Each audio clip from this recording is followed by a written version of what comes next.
We actually do 39 different regional programs that range from organic to fair trade to geographically oriented programs, you know, foods from Italy, foods from Thailand, and so on.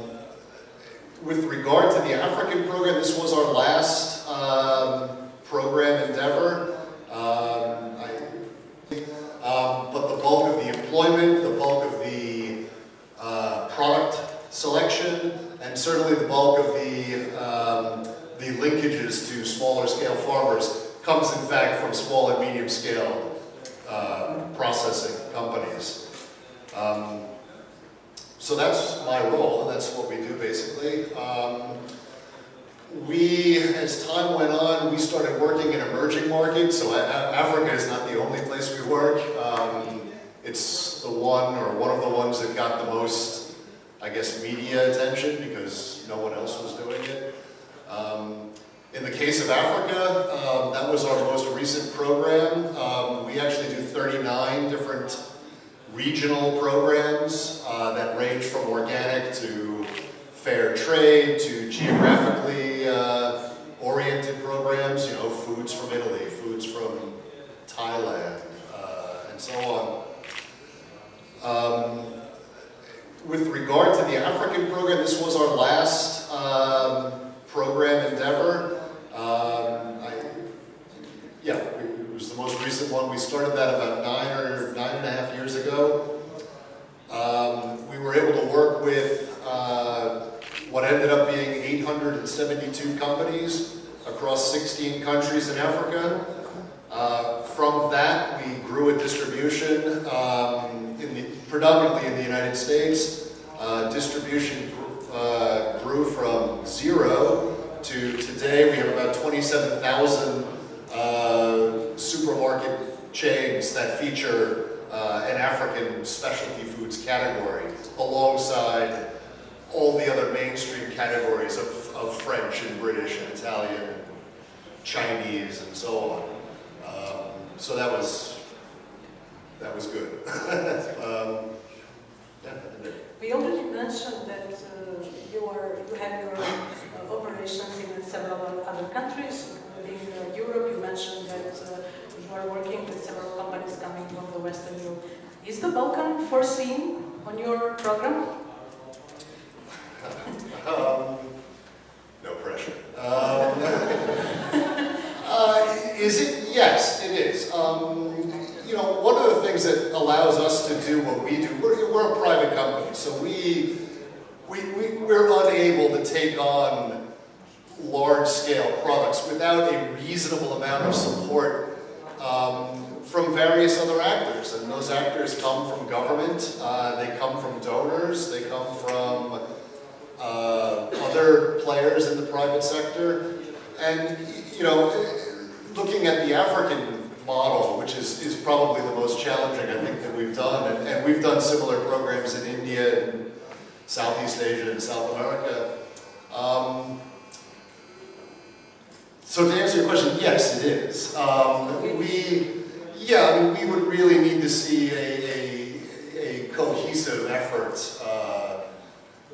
you know, as far as developing that network, because really without it, it's how the private sector in this case is able to operate. You know, we can't, I don't have an office in the Balkans, I don't have a team of people who can spend months and months. At least it is good to have your extensive experience and the cooperation for some of our business that intends to. Well, it's interesting, you know. Your position in the international market. Yeah. Well, this is my first visit to this region. We had a fabulous dinner last night, so it's always nice to talk about food processing in a place where the food is good.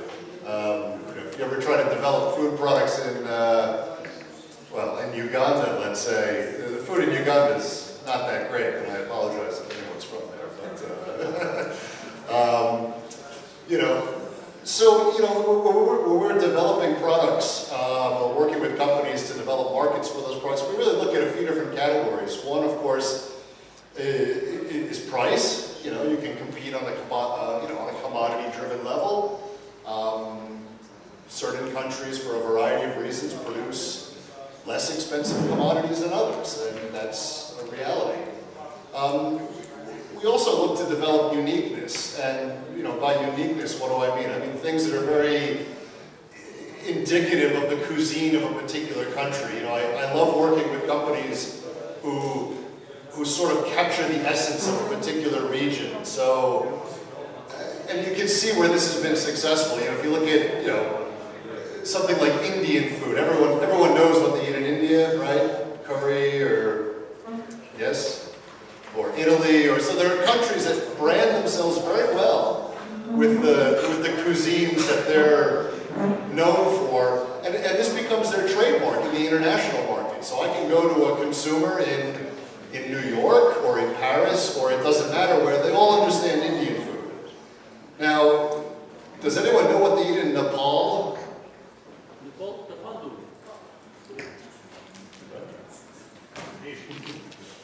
So, this is a country that has focused less on developing their culinary traditions. So, there are lots of different avenues to look to compete. And I think in this region, excuse me, in this region there are certainly a lot of opportunities to present the unique cuisines that are native to this area, as well as to compete in some commodities. Thank you for being here. This is not my first time, it's the second time in Mitrovica, but in the region I have been quite present for a long time. Arrived in 2000 for 6 weeks work, ended up in more or less 10 years in Macedonia.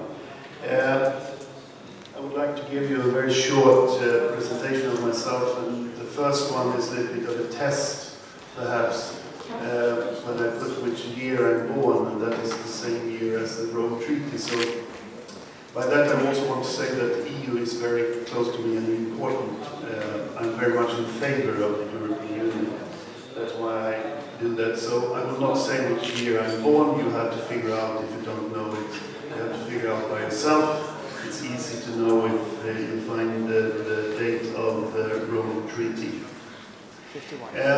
It's very strange how life can take different turns. My intention wasn't to be working abroad. My intention was to be a farmer in Sweden. And so I was. I took over the farm from my parents, which in their return inherited from their parents, or my mother's parents actually. So I'm born and raised on the farm, and I also had farm, as you can see. I'm a little bit younger, so you can see that it's quite many years ago when I had cattle and cereal production. My companion Hans, he still is a farmer, and that also showed the development, especially in the western part. And that is what you have to compete with further on, that the size of the farm grow. When I was a farmer, we had 140 hectares. And now Hans had 240 hectares by himself.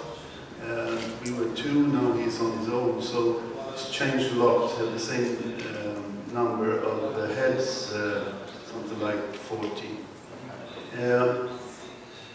At that time, as I was a farmer, I was also a professional lobbyist. We talk a lot about lobbying here. And at that time I was, because I was working in the Federation of Swedish Farmers, quite strong organization, lobby organization. So in that sense I was very much of a lobbyist and also looking into what kind of consequences EU will have for Sweden when we plan to enter, as we did in '95. And at that time I was more of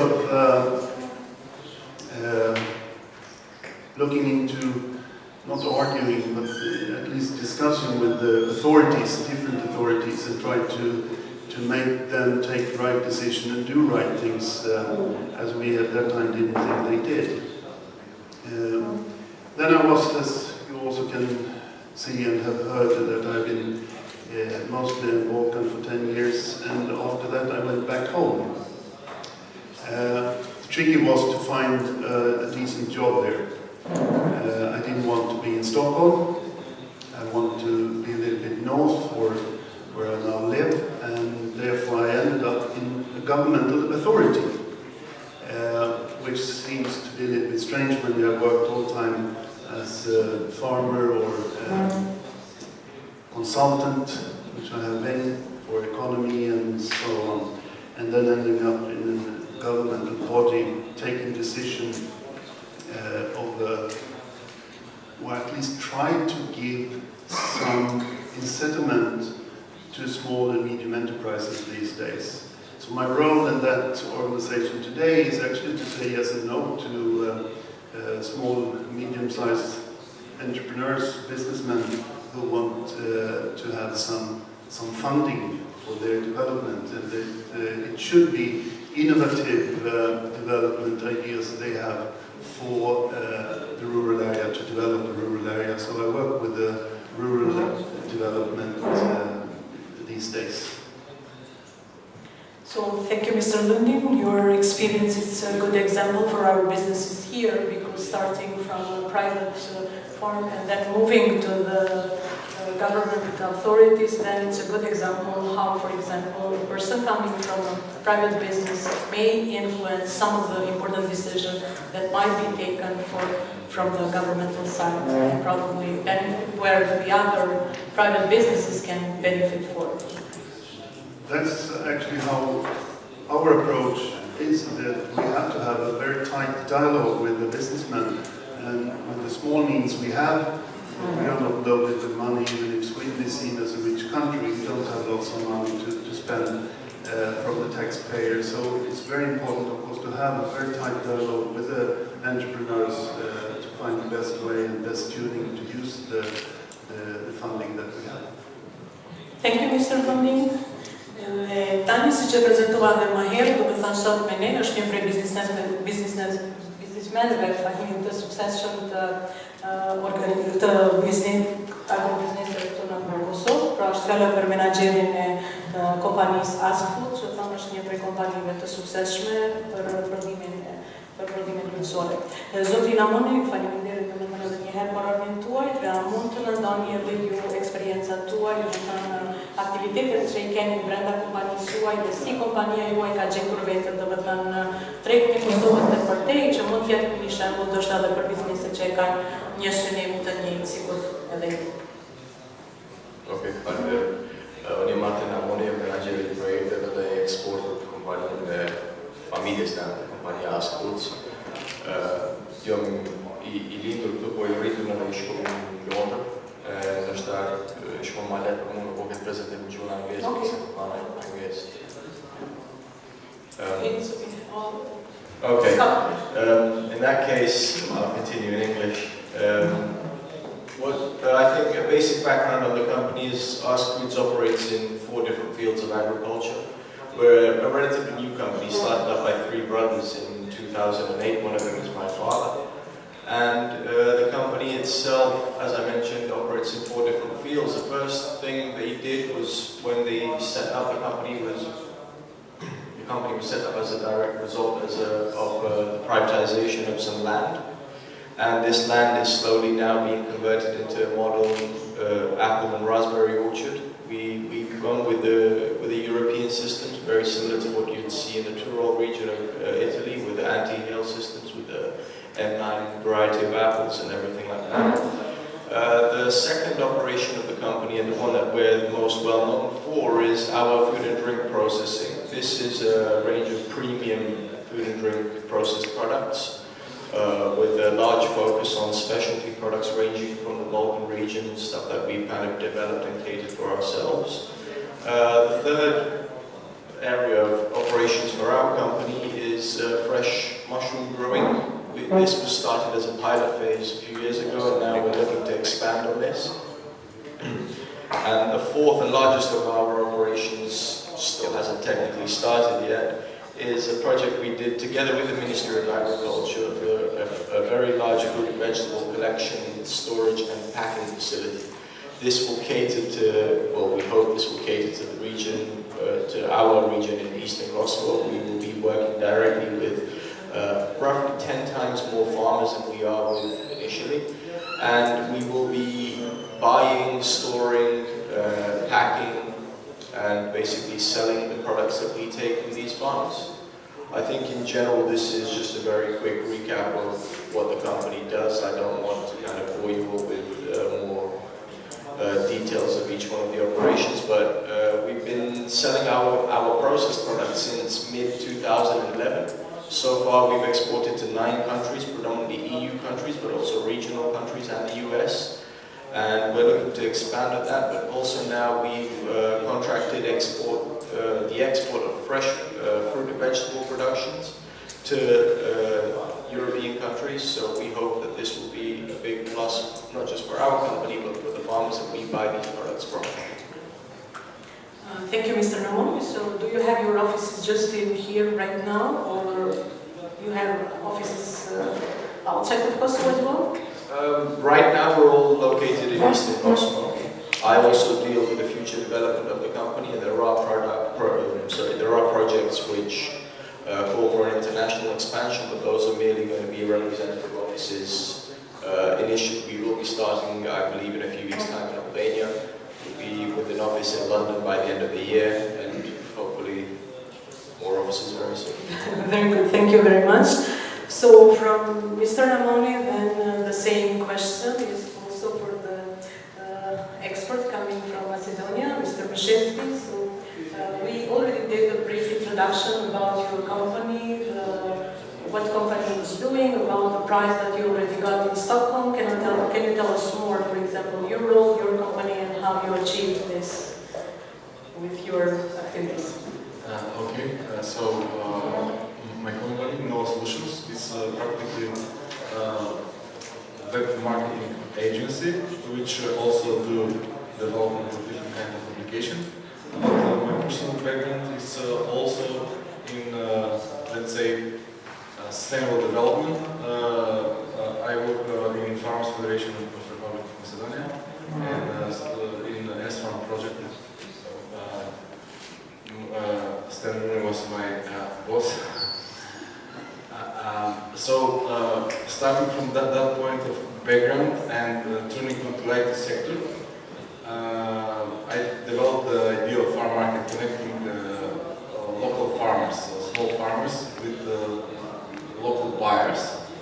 And together with my partner, we developed the idea.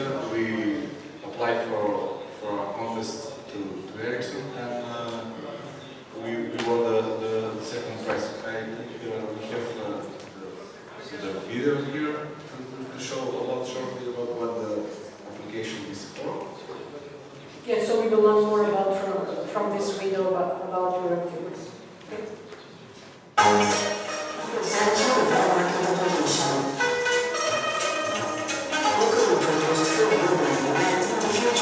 Farmers are moving from mass-produced food to value-added products. Families, restaurants, and other businesses demand locally produced food. There is a missing link in the chain between local farmers and local consumers. Farm marketing with the application for a working life, helping farmers to sell their products and consumers.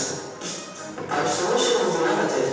Farm market is a new concept of connecting local food consumers, restaurants, families, and companies with their farmer neighbors, providing local grown food and local tables. Let's build our local food market together.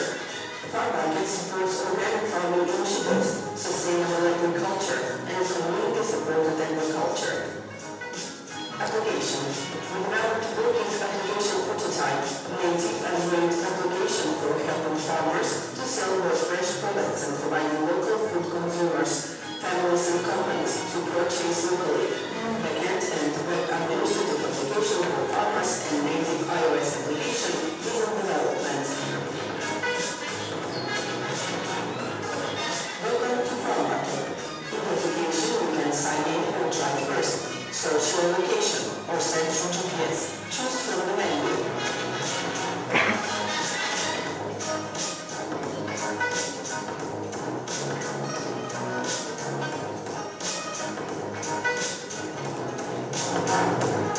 You can search for a product, browse local farms, see farms products, and look at farms details.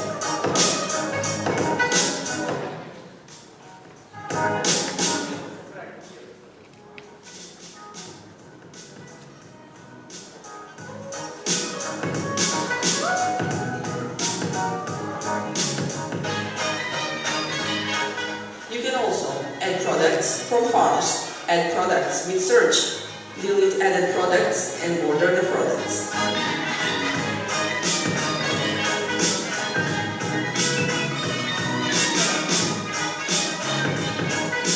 You can find an open farm day, visit your favorite farm, or even be a farmer for a day.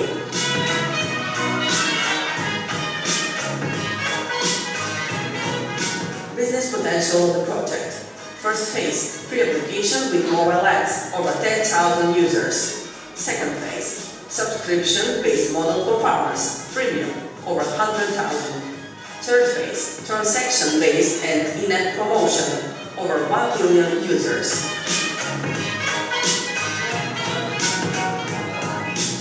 Our team members are Igor Mishevsky, innovator, entrepreneur, and creative fanatic.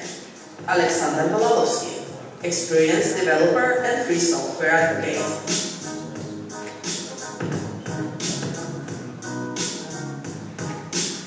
Thank you.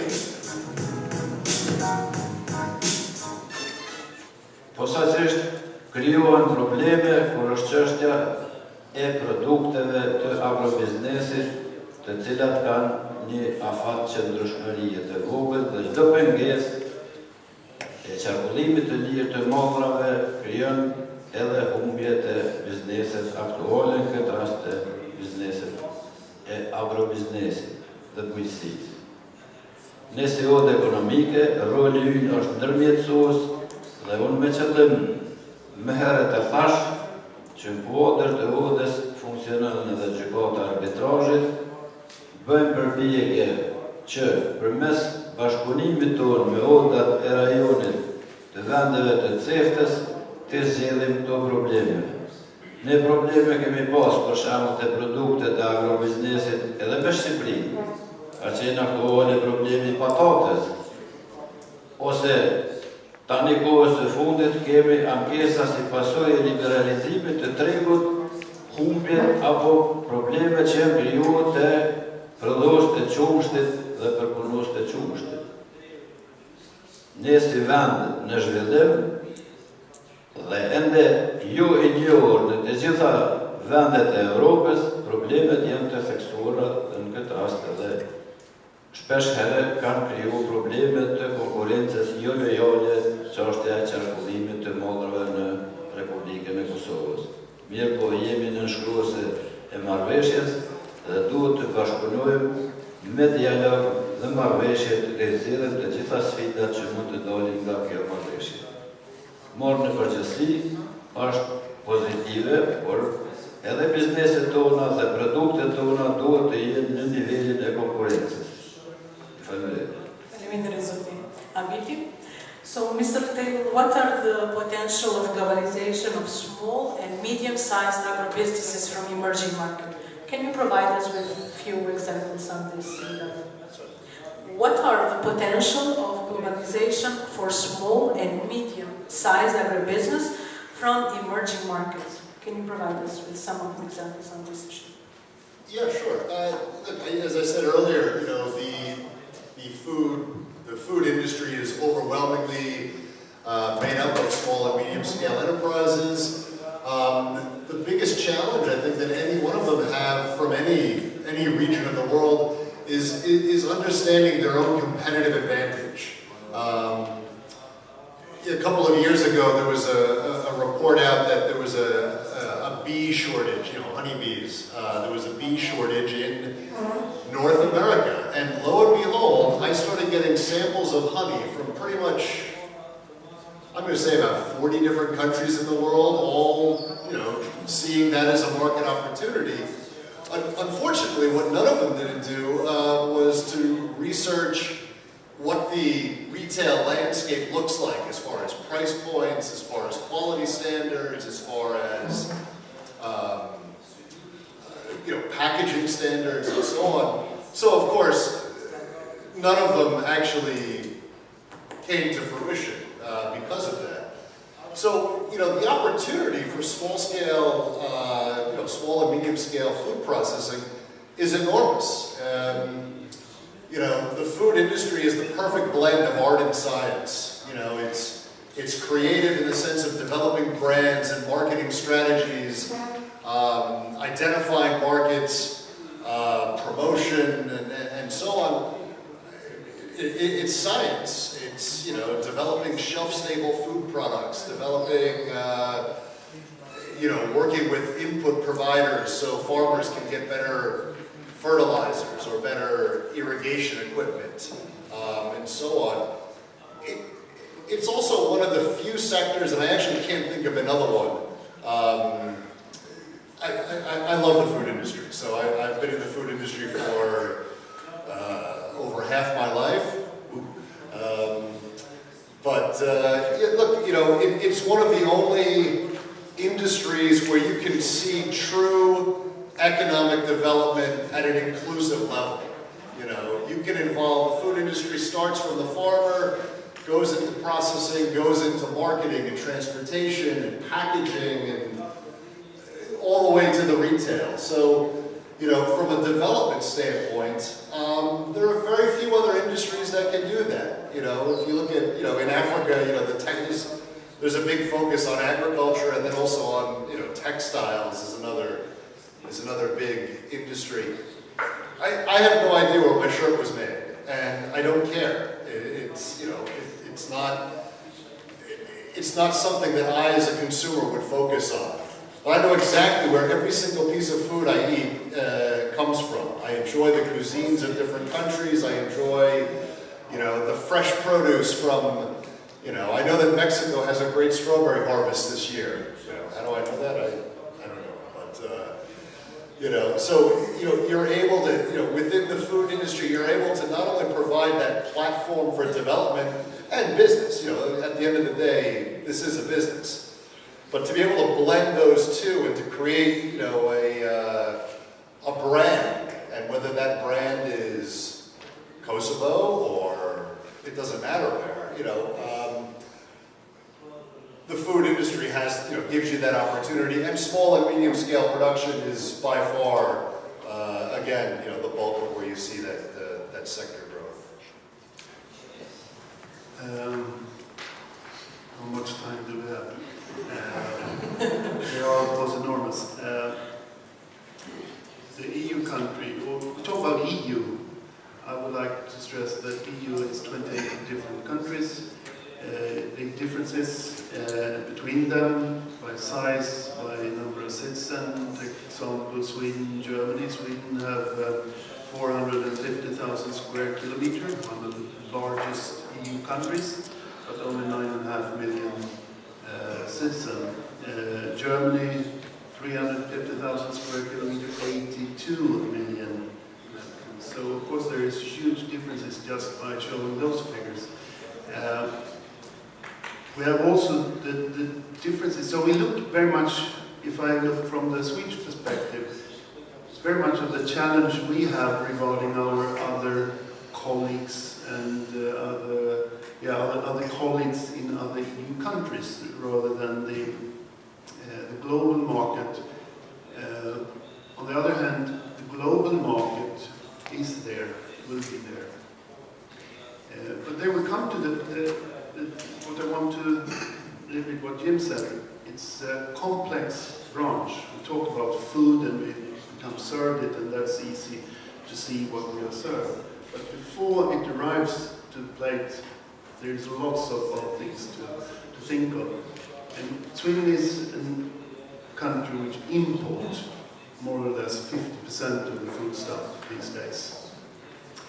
While our neighbor country, Denmark, they export something like 70% of their production. And there are also the differences, so you need to look into what kind of competitor do you have, and what kind of market do you want to deal with. So in that sense, Sweden is a market because we buy. Denmark is not a market for the farmer and the entrepreneurs to have beside me. Denmark is not that market to go into because it's a huge competition and they are extremely good organized. While we in Sweden are well organized, but we still import a lot. We have lots of big retailer chain. Those are the ones who rule the market and actually rule the what we should eat, more or less. So what is the problem then in Sweden? Is the land availability or the climate, or what is the that it's affecting actually? The problem is also back to the complexity. It's difficult to make money and make money quick and lots of money if you work in the agriculture sector. The farming sector isn't that sexy, so to speak. So that's why you look into more of the internet and or you can say that we have Ericsson still is a huge company in Sweden. So of course it's more of the engineering sectors that have grown in Sweden rather than the agriculture sector. I think though that it's a shift, and I think that comes from the challenge we see. Because there's also a lot to talk about the food safety and food security, that we want to know where it does come from. We don't want to buy too much from US, which we don't do, because they put too much antibiotic and GMO, etc. into it. We're a little bit reluctant to it. So there you come to a challenge also to see how we can secure that the consumer gets good, healthy food. That's a challenge, I would say. So it means that even that there is not enough trust on it is the true. imported products. True is, I think that we have had not a big scandal, but lots of debate is about the food security back in Sweden. We have lasagne, which was prefabricated, and the lasagne had lots of horse meat. There's nothing wrong with horse meat. We have good consumption of that. But if you cheat saying that it's beef and you put horse, it's of course a scandal. That you say that you buy beef, but it's instead horse. So this is an issue, a really important issue, and I would say that it grows steadily. And what the challenge will be by that, well, I'm not sure, but it will be more and more important, at least for the farmer. And I think the Swedish farmer look a little bit more positive to the future due to that they can stand for another type of security, or at least traceability, and that it's closer to the consumer. So the local market, we will say that it grows, and that could of course be a benefit for the Swedish farmer. Then what the Danish farmer will do for that, I don't know. Maybe they will export more to China, which they see as a growing important market. So it's a complex. I would just, you are more on the food processing companies.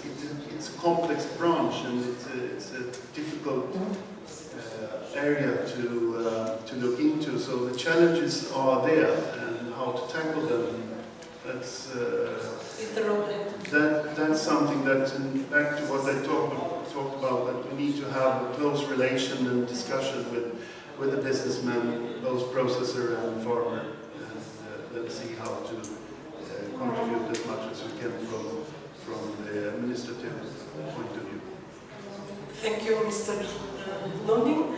And now a question for Mr. Namoni. What have been the consequences of market liberation support SEFTA for your company?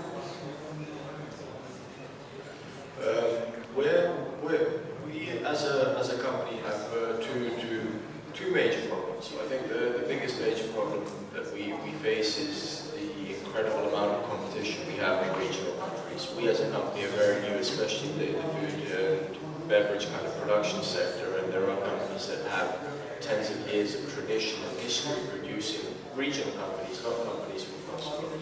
And we're new to this market. We're new to an already saturated market, which is a big enough hurdle as it is, but we now have to face increasing competition from companies that have bigger production facilities, and in the long run they have larger economies of scale, which make their products more competitive than our products. At the same time, we knew this before going into this kind of market, and we diversified ourselves because we wanted to focus on premium production. We produce jams that are 80% fruit. We produce products that use only natural ingredients. We don't, in our products, we don't use any artificial colors, flavors, aromas. In our juices, we don't even add sugar. This is the way we've kind of tried to remove ourselves from the extent of the competition, because in the region, the biggest competition in our food sector, this is fruit and vegetable processing, comes from Macedonia. Lots of companies, well-established companies in Macedonia, primarily focused on vegetable processing and vegetable pickling and all that kind of stuff. And these are the key kind of products that I really didn't want to focus too much on, especially on a basic quality level. If you want to do premium quality for those products, that's well and good, and that's what I really pushed for. And in the end, that's what we ended up doing, and it's proven very successful for us. Other companies in Kosovo do struggle, because you have a large number of, I think there's a similar case in Sweden where you said the large retailers are also the importers, and they kind of put everything on their shelves and they decide that you will eat. And it's the same in Kosovo, because the largest supermarket chains in Kosovo also import a lot of products. And if they're importing a lot of products, they have more value to resell those products and to kind of give you the same shelf space and to put the same emphasis, the same priority on your products. I think that's the biggest struggle. The sector agreement in terms of food and drink processors involved, there's a small association of us in Kosovo, and there's less than 6 of us. It's a very small group of companies that can produce to anywhere near a level which would be adequate to even fulfill the local demand for these products. And I think the increased competition has only been beneficial for the people who are importing. It's really done, it's put a lot of pressure and a lot of competition across producers that were already struggling.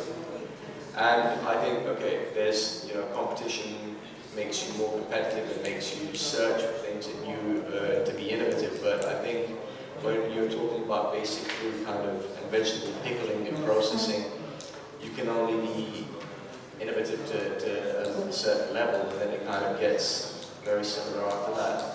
I think it's been hard for the Kosovo producers. I think that's kind of the bottom line figure that we have to deal with. Do you think that it's more campaign needed from your side in terms of having, let's say, interest of the local supermarkets having your product instead of importing the products from abroad? Or there is a problem or not big trust, as is the case in Sweden, for example, with the food safety or the packing material that you use? Because we know that you're a certified company. Yes. Well, we've received awards for our packaging, and we've received numerous comments about the quality of our products. So those are the two things we really don't worry about when it comes to this. I think focusing on premium products for a small developing country, for us is tricky, because selling our products in Kosovo is harder, because our products are more expensive than the competition, regardless of quality. Sometimes quality doesn't kind of factor in when the economic situation is what it is. I think we also have a problem, which is Kosovo's reputation in the international communities. We haven't been able to, well, not in a large quantity anyway, haven't been able to export to Albania, which for us is a bit unusual, but we've exported to Serbia numerous amounts of times purely based on the quality of our products. We were in an exhibition in London last year, and we were approached by a person who's now our distributor in Belgium. And when he loved the design of the products and he wanted to taste the products, but in the meantime we started to have a conversation, and he asked us is this company in the UK? And we said, no, it's a company in Kosovo. And he took one step backwards. This is the reputation the country has, but people will walk away. But with some kind words and some assistance from our side, we managed to get him to sample some of the products, and the rest is history. But I think there's lots of factors that really damage the small kind of Kosovo producers. Access to finance in Kosovo is ridiculous. It's almost impossible.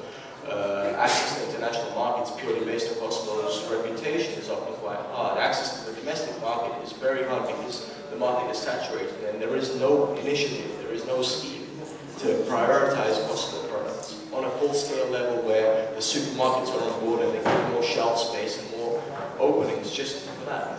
That doesn't exist. And I think it's very hard for food and drink processors in Kosovo to kind of develop. Thank you, Mr. Namon.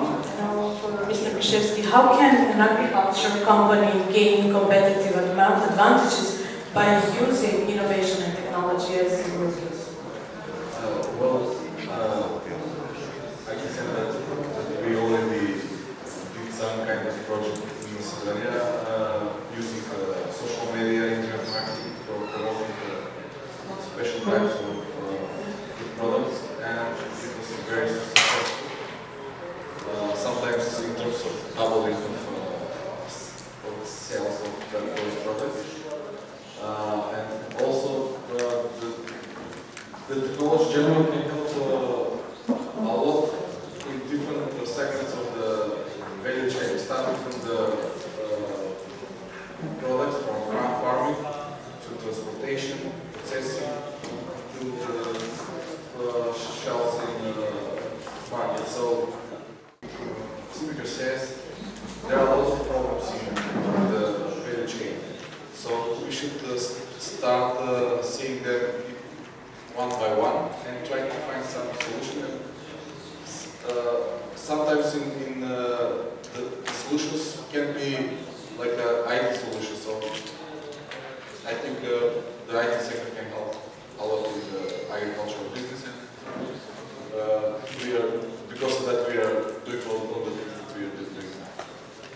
Thank you, Mr. Krzyzewski. Zoti Agribusiness. Najte čuti disa prej eksperiencave që patëm panelistit tjerë, po ajo që më na intereson të më neve prej përmbështimit juaj, cilat janë parashikimet tuaja për tendencat e ardhshme në agrobiznes, në rajonin e Mitrovicës, dhe cilat janë rekomandimet për zhvillimet të agrobiznesit. Ju si eksperti kësaj fushë, ku i shihni biznesin tonë? Unë vjen mirë që këtu është prezent një ekspert maj madh se unë i adjakëja zotri Zëneli dhe sigurisht që edhe nga Ministria e Bujqësisë përfaqësues drejtorin Bashov këtu, po megjithatë po e them në mendim timin. Lidhur me rajonin e Mitrovicës, duke ju falenderuar pikërisht zotri Zëneli dhe organizatës tina ka filluar që të flitet për bujqësinë. Se ju e dini që Mitrovica ka qenë si rajon dhe qytet i njohur industrial. Mirë po, këto pikpamje dhe synime kanë filluar të ndrojnë që e thamë edhe pak më herët. Rajoni Mitrovicës ka filluar të identifikohet për shembull me prodhimin e drezës. Komuna e Skenderajt, rajoni Skenderajt që graviton në rajonin e Mitrovicës është identifikuar me drezën që nifet në nivel vendi. Unë mendoj që rajoni Mitrovicës duhet të filloj ta ketë një brend vetin të identifikimit në lamin e agrobiznesit. Pjesa e shalës pajgorës ofron kushte të kultivimit të bimëve të imta, siç janë për shembull manafera, lajthia, shkatim bimë tjera, të ndryshme profitabile, që më përafërt sigurisht që ekspert që janë të kësoj lamijës do të ketë rastin që të na jepi sugjerime. Ne i kemi disa predispozita si komuna rajon Mitrovica që ta zhvillojmë bujqësinë edhe këtë ta kemi në nivel të kënaqshëm. Duke i falenderuar edhe pasurive ujore që Mitrovica i disponon, se një prej kushteve që zhvillohet bujqësia është ketë edhe kushtet të ujitjes, që këto janë dhe mund të shfrytëzohen. Kushtet që ofron rajoni i Shalës janë kushtet që duhet shfrytëzuar. Pjesa tjetër e luginës së hiprit për bujqësi, po edhe kemi edhe fabrikën e qumshtit që teknologjia është një prej kushteve që duhet të dhënë prioritet. Këto janë, sipas mendimit tim, duhet edhe donatorët të kenë si pikësynim që të përkrahet në këtë pikpamje zhvillimit të agrobiznesit, që ne mendojmë se ofron edhe mundësi zhvillimit ekonomik e biznesit, po dhe krijimit vendeve të punës. Mr. Tiller, what are the main challenges of small and medium-sized agribusiness space and how can they address these challenges? Again, can you provide us with some of the examples? What are the main challenges small and medium-sized agribusiness face, and how can they address these challenges? Well, I think here, I think one of the biggest challenges is the lack of that sort of supportive network. Bringing in tying in government and financial investment, really having a concentrated focus on agribusiness, on food processing, and so on. And that's really the key. I enjoyed your story. About developing, international markets with the, with the perception of Kosovo, what it is, what they can or should be doing, or what have you.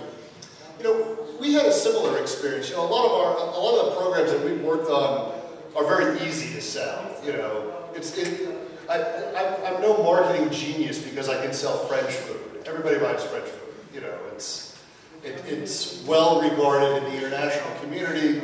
I can go to a supermarket in Japan or in Los Angeles, or it doesn't matter where, the perception is already there. So half the work is already done. Now, when we had developed the African category, we actually started in the US market by doing a survey of what people thought of when they thought of Africa. And quality food was not one of them, believe it or not. It was war, it was famine, it was, the little kid with the bugs in his eyes and donate money and so on. So when we were going out there into Middle America or into downtown Paris and saying, well, listen, there's really a lot of great food products coming out of Africa. Met with some resistance, I've heard so many jokes about Ethiopian cuisine, so imagine going to, small towns in rural America and convincing them, that Ethiopian cuisine is actually really good. And these food products that represent that cuisine are of the highest quality and competitiveness and so on. This is a tough sell, when the average American knows next to nothing about Ethiopia other than famine. So to say that we're exporting food products, they're thinking, how many starving families did I just steal a jar of honey from, and so on. So, look, long story short, to sell this concept, to a very reluctant consumer population was way more than what any one private company could do. It was way more than any one government agency could do, or one donor could do. It was a massive consortium of, I'm going to say, no fewer than 80 or so organizations promoting the concept of Africa, demystifying Africa, if you will. Working with governments, working with the tourism sector, working with anyone and everyone who could possibly portray a positive light about Africa. And what happened? Well, we developed a program called the Taste of Africa, and it was basically a traveling roadshow. And we brought celebrity chefs, we brought cultural events, fashion shows, and this giant entourage basically went from one side of the United States to the other. We brought them over to the UK, we brought them into continental Europe, and did that, and really not promoting an individual product, but to the point made earlier, improving the consumer's perception of what it means to be Africa. So I don't think that's the answer. I think it's one of the answers. But really working with, creating an enabling environment for small-scale, medium-scale producers here in Kosovo who can identify where their competitive advantage is and bring in the support to help brand that. So when people say, oh, Kosovo, they have a similar reaction to the way you would, Italy or France or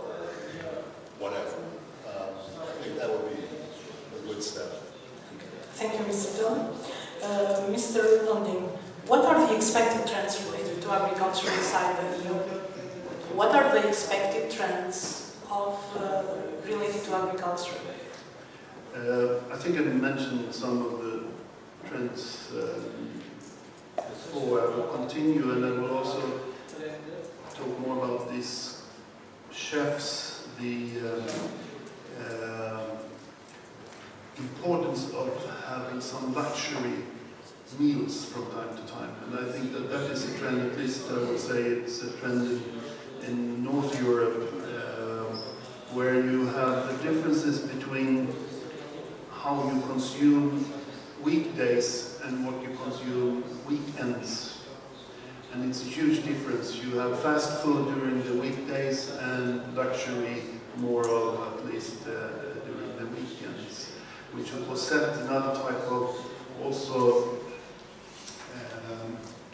not really the standard, but it gives another market where you need to have fast and easily cheap during the weekdays, and the weekends you don't care about what it costs, you buy what you want. And I think that you have already identified those differences in the markets. I think that is a trend, and I think we set as a goal, and I would like to say that also for the future, how to direct the sector. And in Sweden we set a vision, which actually has not only become a vision, it is like we should have the best chefs in Europe, meaning the world, because that is in France, they have the competition. The last 2 years now, Sweden have been on the first, second and third places. First, second and third has been Denmark, Norway, Finland, Sweden, and France have been on fourth, fifth places. That was a decision taken by all, more or less, 20 years ago. So it has taken a long time. So it's about education system for chefs, of course. So all have worked in that direction. If it was the right or wrong, I don't know, but at least we can see the outcome. And I think that it has set that trend, and it will continue at least for several more years, what I said about the differences of how we consume food weekdays and weekends. And food security and food safety, that will increase more. Environment, how it's produced, will be also more and more important. So in that sense, I believe that you have chosen the right track, natural, good product that you can stand for, so to speak, in whatever wind that blow. You can say that this is a solid, good product. Thank you. And Mr. Amorino, what are the implications after Ask Food implemented the quality standards? You already said that you are a certified company, but what were the implications after you implemented these standards in the competition in the market here in Ireland? The quality standards that we have implemented are just the basic ones. We have HACCP food safety in our facility. Right now, we're doing a review and a plan of building a new facility, a modern facility, because the one we have now is an improvised facility for what we kind of bought. And we just have to kind of work under those conditions with basic food safety standards. We're now in the midst of preparing hopefully very soon we will start the construction of a new facility designated solely for food and drink processing and storage for frozen, so we can process out of season as well. What we want to do with that, that will actually enable us to implement higher food safety standards. There are, the highest of my knowledge is actually included in the ISO 22000 is the BRC, the British Retail Consortium Standard. And this is something that we want to do. This is something we want to achieve very quickly. I think what we have at the moment is the basic level, which is sufficient for what we've been doing till now. we want to kind of take our facilities up onto a completely new level, which will give our company the authority, I guess, and also the capacity, standards to approach larger retail chains, to offer them our products, but also to have the backing of internationally accepted food safety standards where nobody can kind of, I guess, nobody can question or challenge the credibility of that. And that, I think, for us is the next big step. I also know that lots of companies in Kosovo have not been doing what we've been doing, and they've been producing without food safety standards or the implementation of food safety standards. But I know that there are laws now in place to stop this from happening, and I think this is a good step forward because it gets everybody onto a certain level, and from then you can only go up. I think that's in relation to food safety. Thank you, Mr. Ramon. Mr. Mishevsky already showed us a very nice video about your company and your activities. Do you have any particular example that may be implemented here, for example? Because here I see that we have a business representative, we have companies that are dealing with the IT, so it might be one of the examples. Or do you see yourself, for example, here? Well, we already have some cooperation with Kosovo companies for testing in the field of IT. But yes, I'm sure that the IT technologies can help Kosovo in many levels. Maybe, let's say in marketing sector, internet marketing sector, like you said that they develop a good design. So this is a starting point of making a good product, good design, good quality, and after that if you make a good marketing campaign, maybe focused on the local market, then you will get a step-by-step a share in the local market. So I'm pretty convinced that not just international market, the local market should be also developed. So in this sense, designs, campaigns, internet marketing campaigns can help a lot in this lockdown. Tu nëson ne kemi edhe përfaqësues të merkantilare të industrisë, përfaqësues të autoriteteve lokale, kemi përfaqësues të universiteteve të cilat veç janë në ngritje të kapaciteteve dhe stafeve të cilat veç janë në dispozicion, domethënë për zhvillimin e tregtisë dhe bizneseve këtu te ne, po ashtu kemi edhe përfaqësues të bizneseve të cilat mund të na japin domethënë kontributin për rekomandimet e tyre.